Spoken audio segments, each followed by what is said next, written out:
नमस्कार सभी को। आज हम आपके लिए लेकर आए हैं वार्म अप एक्सरसाइज। इन एक्सरसाइज का उद्देश्य है आसन और प्राणायाम के लिए तैयार करना। चित्र को देख करके आप लोग ऐसा करें और मैं इसकी विधि, लाभ और हानियां बताता रहूँगा। इन आसनों को, इन व्यायामों को 30 सेकंड से लेकर 2 मिनट तक करें।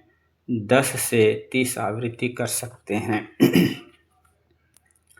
इन आसनों से होने वाले लाभ हैं: शरीर के प्रत्येक अंग का व्यायाम होने से क्रियाशील और स्वस्थ हो जाते हैं। शरीर के लचीला, सुडौल व सुदृढ़ होने पर कार्य क्षमता व कार्य दक्षता बढ़ती है। हड्डियों एवं संधियां बलिष्ठ एवं निरोग हो जाती हैं। शरीर के विजातीय तत्व बाहर निकल आते हैं। तो प्रतिदिन जब भी आपको आसन करना हो, प्राणायाम करना हो, तो ये 12 स्टेप्स हैं इसके। इन सबको एक को 10 करें, 10 से लेकर 30 तक कर सकते हैं, या आधे मिनट से लेकर 3 मिनट तक, 2 मिनट तक कर सकते हैं। तो ये प्रतिदिन करें। शरीर में ताकत आएगी, शक्ति आएगी और शरीर सुडौल, लचीला हो जाएगा। तो ये लाभ हैं इनके। इन सब आसनों को प्रतिदिन करना चाहिए।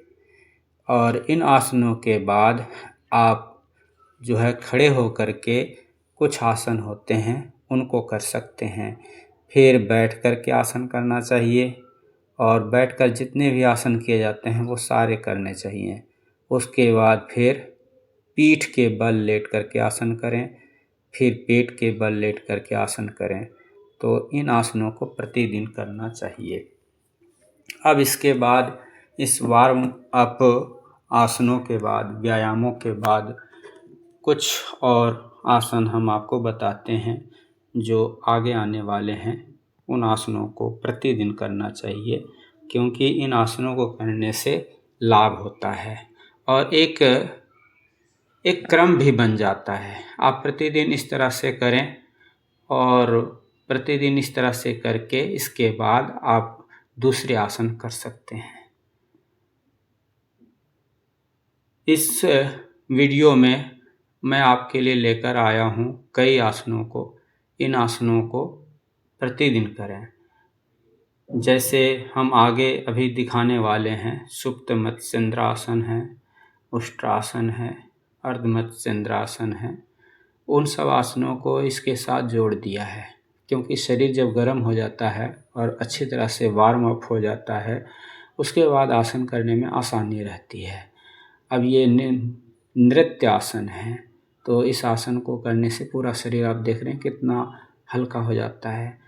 उसके बाद देखिए नटराज आसन है। इसको करने से शरीर में स्थिरता आती है, एकाग्रता आती है और मन एकाग्र होता है, बुद्धि बढ़ती है, तनाव दूर होता है। तो इन आसनों को भी करना चाहिए। खड़े होकर किए जाने वाले आसन कर रहे हैं।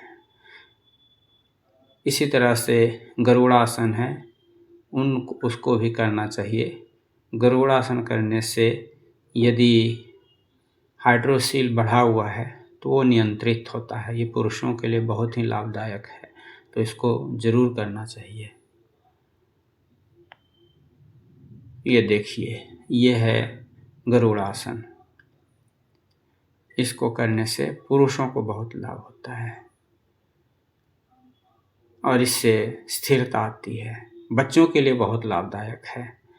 अब आपके लिए लेकर आए हैं सुप्त मत्स्येंद्रासन।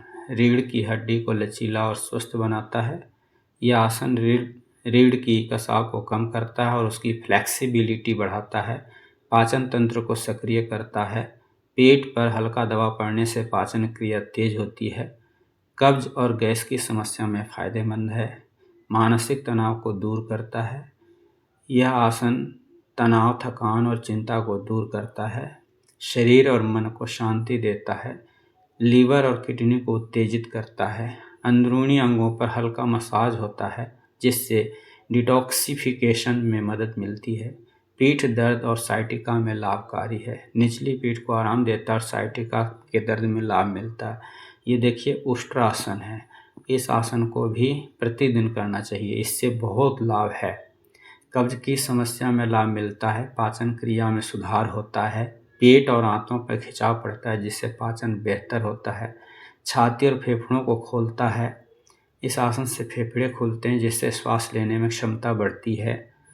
पीठ झुकाने वाले इस आसन को स्पाइन में फ्लेक्सिबिलिटी आती है, कमर दर्द, पीठ दर्द में राहत मिलता है, डिप्रेशन और थकान को दूर करता है, रक्त संचार को बेहतर करता है, त्वचा पर भी सकारात्मक असर पड़ता है, शरीर को सुंदर आकार देता है। ये देखिए ब्रह्मचर्य आसन है, इस आसन को करेंगे तो एकाग्रता बढ़ेगी, तनाव दूर होगा, मानसिक बीमारियां दूर होगी, बुद्धि का विकास होगा। ये बकासन है, पूरे शरीर का भार दोनों हाथों के पंजों पर है, तो इसको करने से एकाग्रता आती है, स्थिरता आती है, व्यक्ति की चंचलता दूर होती है। ये देखिए वृक्षासन है, इससे भी एकाग्रता बढ़ती है, स्मृति तेज होती है। और वृक्षासन का ही ये दूसरा रूप है, पूरे कोहने तक हाथ के बल खड़े हैं और पैर को ऊपर कर रखा है। इसके बाद ये मत्स्येंद्रासन है, इससे कमर दर्द में, पीठ दर्द में लाभ मिलता है और सर्वाइकल में भी लाभ मिलता है, तो इसको प्रतिदिन करना चाहिए। ये अर्ध मत्स्येंद्रासन है। जो लाभ अभी बताए हैं, गिनाए हैं, वो भी इसमें होते हैं। पहले दाएं पैर को नीचे मोड़ लिया है, उसके ऊपर बाएं पैर को रखा और दाहिने हाथ से बाएं पैर के घुटने को दबा के रखा है।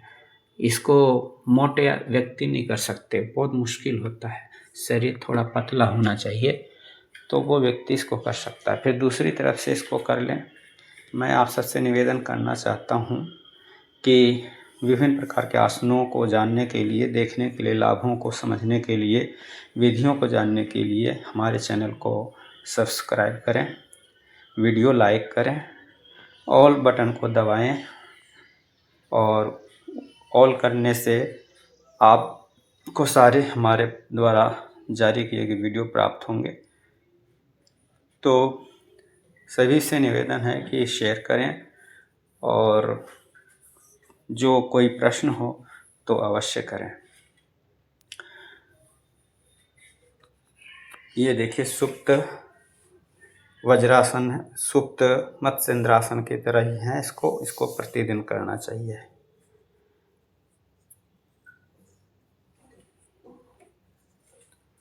सबको लास्ट में नमस्कार। सभी मित्रों को और वीडियो को लाइक करें, चैनल सब्सक्राइब करें।